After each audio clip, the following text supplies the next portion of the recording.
વીરપુર પૂગી, ચા પાણી પીધા. ચા પાણી પીને અમે તો વીરપુર જલારામ બાપાના દર્શન કરવા નીકળી પડ્યા. જલારામ બાપાના દર્શન કરવા ગયા તા તો અહીંયા બહુ ભીડ હતી. પછી અંદર દર્શન કર્યા. અંદર તો ફોન અલાઉડ નથી એટલે બહાર મૂકી દીધો ફોન. દર્શન કરીને બહાર નીકળ્યા.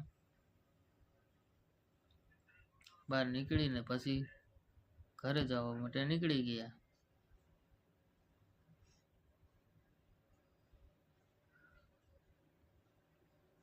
તમે પણ જલારામ બાપાના મંદિરે કોઈ દી ન ગયા હોય તો જાજો એકવાર, મજા આવશે ચોક્કસ.